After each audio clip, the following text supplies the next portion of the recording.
Welcome to the Spirit Spot.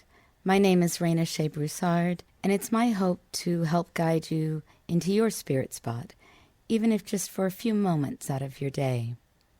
I invite you to set aside whatever you have before you, if you're able, and we'll begin with 3 conscious breaths. Breathe in through your nose, slowly, evenly, deeply, filling your belly, and breathe out through your mouth, emptying your belly. And breathe in,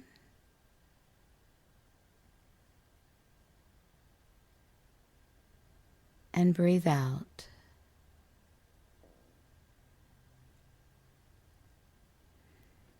Breathe in,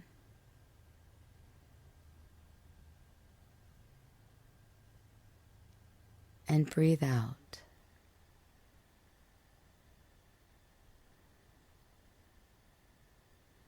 Our touchstone for today is suffering, and my topic is pain and suffering.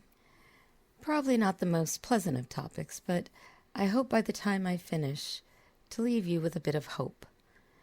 Most people use the words pain and suffering synonymously, as if they are one and the same. I'd like you to take a moment to reflect on what you think might be the difference, if any, between pain and suffering. There's a proverb that has been misattributed to the Buddha that says, pain is inevitable, suffering is optional. It turns out that the Buddha did not actually say this, and no one's really sure who said it first, but it does fit with many spiritual beliefs. The message is that pain is a part of life that everyone will experience at some point. Whether or not we have to suffer from the pain that comes our way is a choice, and up to us. I have lupus, an autoimmune disease that can affect any and all of the body's systems. In the last few years, I've experienced a tremendous amount of joint pain throughout my body. I've dealt with fatigue and weakness, difficulty breathing, and itchy red rashes. I've spent many days lying in a recliner, not able to do much of anything. There were many days when just walking to the kitchen and getting something that I could eat so that I could take prescription medications was all that I achieved in a day. For 1.5 years, I would say I had nothing but bad days and some not so bad days, but definitely not good days, at least concerning the pain that I've experienced in my body. Also, in the last 1.5 years, I haven't been able to work, so I've had no earned income of my own. This added a financial stress on top of the physical health challenges I've been facing. Somewhere along the way, though, as I had less and less in the way of material wealth, a sense of peace began to come over me. Having nothing in the way of money, but also having reduced the demands in my life to practically nothing, seems to have cleared away the distractions of this world. The pain in my body forced me to be fully present in each moment to what was happening with me physically. I won't claim that I'm completely free of concerns for the past and future, but the pain I've experienced has been so overwhelming that I've had little energy to give to those concerns. When I couldn't do much of anything, my perception regarding priorities and what was important in life shifted drastically. I started to see how we fill our lives with appointments, activities, and an endless supply of things to distract us from being present with others and with God.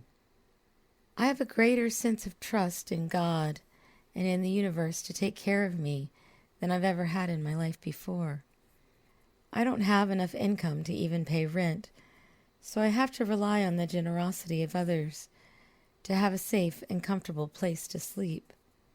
But I do believe that the sacred works through human beings to serve other human beings, and this is love.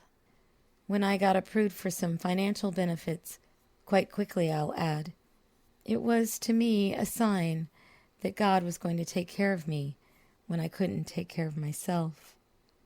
I have moments, hours, even days when I feel down, depressed, or discouraged. Life has its ups and downs, as we all know, and I certainly continue to have many frustrations with my body, the pain I experience, and the inability to do things I would like to be able to do. But more often than not, even with great pain, I am not suffering, because suffering is a choice. Pain is turned into suffering when we demand that life be different than it is. When we make demands on ourselves about how we should have been in the past and what we should do in the future, we create suffering for ourselves. I was reminded recently of this idea that depression is regret over the past and anxiety is fear about the future.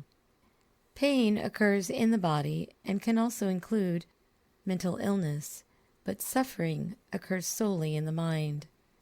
There are many things in life that we have no control over, yet our attempts to exert control where we have none cause suffering.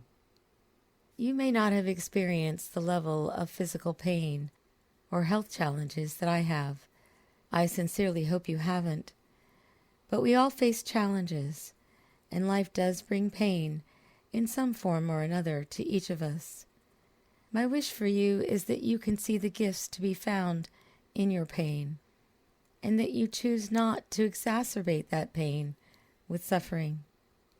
I've done a lot of personal growth work over the years, and my teachers tried to convince me that I can be grateful for negative experiences in my life, but I really struggled with this concept. To see a silver lining in a dark cloud, sure, I could see how God can use our negative experiences and help us to find the good that can come out of them. But that doesn't make the negative experience itself good, does it? I think I can say, though, now, that I am indeed grateful for the pain and health challenges I've faced.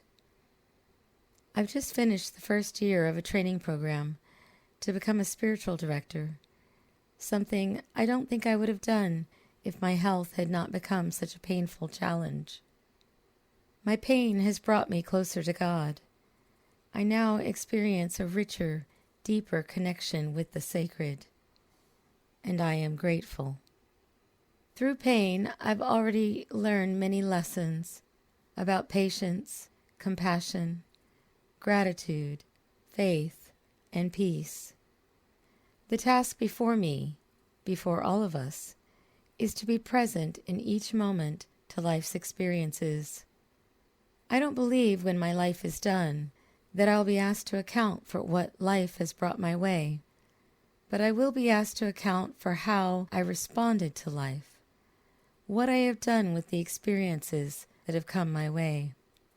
There's a well-known quote by Charles Swindoll where he says, "Life is 10% what happens to you, and 90% how you react to it."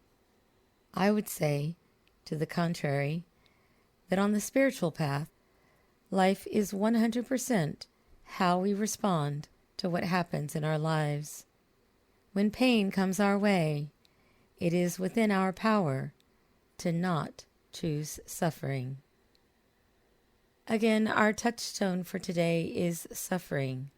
I invite you to pause throughout your day for 3 conscious breaths and to reflect on how you might be exacerbating the pain in your life and turning it into suffering, and how might it actually become inner peace.